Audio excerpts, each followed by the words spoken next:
오늘은 열왕기상 1장 말씀입니다. 오늘부터 열왕기상 22장과 열왕기하 25장을 47일 동안 예배합니다. 열왕기라 하는 이유는 이스라엘 열왕들의 적의, 업적, 과실들을 기록했기 때문입니다.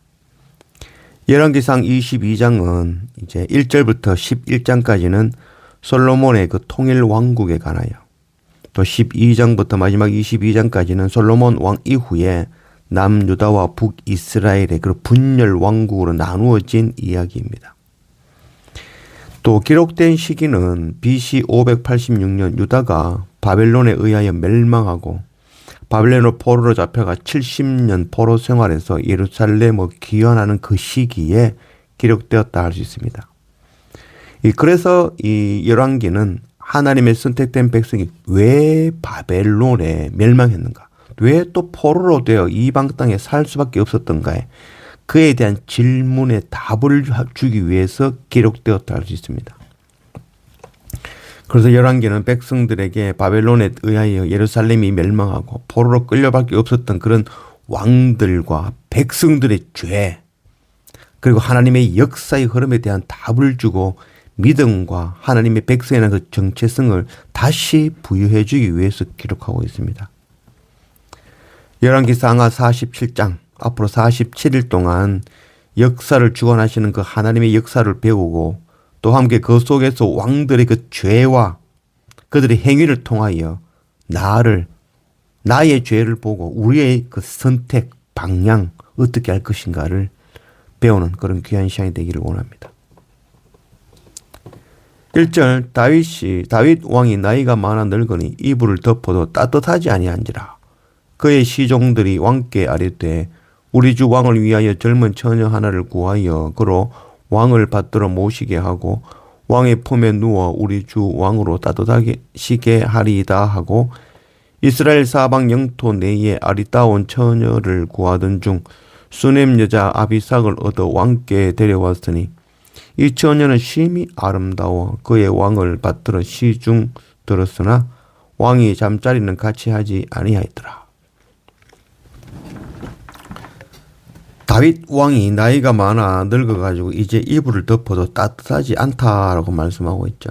그래서 이 한마디가 바로 다윗의 상황, 당시의 상황을 어떻게 모두 다 설명하는 하나의 말을 하겠습니다.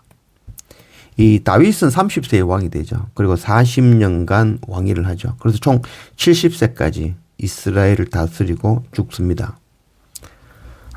우리를 뜨겁게 할 것은 세상의 방법이 아니죠. 성령의 불이 우리를 뜨겁게 하는 것입니다.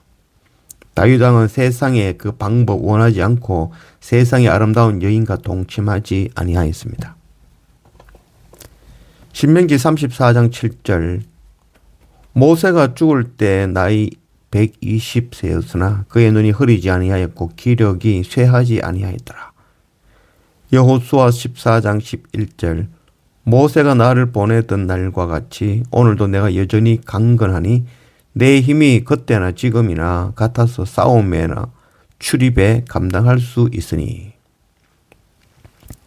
120세 모세의 상황과 80세의 갈렙의 말이죠. 모세는 나이 120이 되어 죽음을 앞두고 있지만 눈이 흐리지 않고 기력이 쇠하지 않았다라고 기록합니다. 갈렙도 85세 나이에 약속을 의지하여 전쟁에 나가 싸울 수 있는 힘이 있다라고 하였죠. 눈이 흐리지 않다는 것은 하나님을 볼 수 있는 영의 눈이 밝아서 하나님의 뜻을 분별할 수 있다는 것이죠. 그리고 기력이 쇠하지 않다는 것은 하나님의 뜻을 선택하고 행위로 순종할 수 있다는 것을 나타내는 것이죠. 전쟁은 힘으로 하는 육적인 전쟁이 아니라 영적 전쟁입니다. 갈렙은 나이 늙었지만 여전히 하나님 앞에 서며 분별하고 하나님을 선택하며 영적 전쟁에 승리하는 그런 영성을 가졌다는 것이죠. 우리도 마지막 그날까지 이런 영성, 이런 기력으로 살아가기를 원합니다. 5절 그때에 핫깃의 아들 아도니아가 스스로 높여서 이르기를 내가 왕이 되리라 하고 자기를 위하여 번거와 기병과 호위병 50명을 준비하니 그는 압살롬 다음에 태어난 자요 용모가 심히 준수한 자라.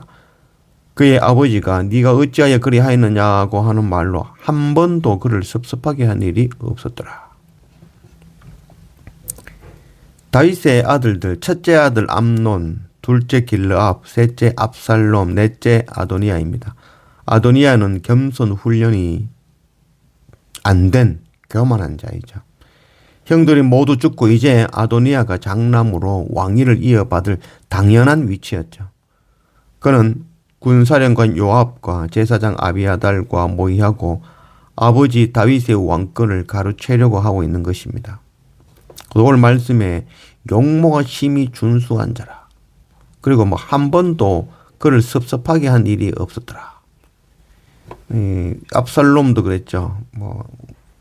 이스라엘에서 가장 용모가 준수한 자였더라고. 아도니아는 압살롬 다음으로 다윗의 아들 중에 가장 강력하고 또한 외모도 준수하여 다윗의 아들 중에 가장 칭찬받는 자며 인정받는 아들이었습니다. 어떤 면에서는 솔로몬보다도 더 왕이 되기에 합당한 자였죠.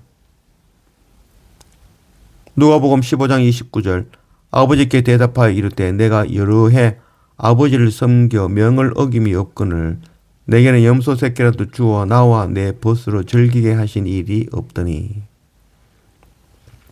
당자의 비유에서 맏아들이 한 말이죠.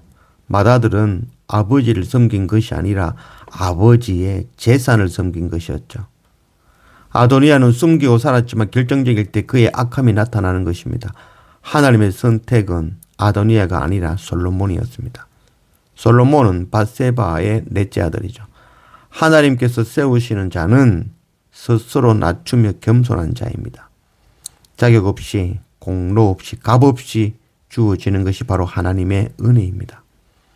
하나님은 항상 힘세고 용모가 중수하고 능력 있는 힘 있는 자가 아니라 스스로 약한 줄 알고 미약한 줄 알고 부족하며 스스로 죄인임을 아는 그 자를 세우셔서 강하고 힘센 자를 부끄럽게 하시는 분이시죠.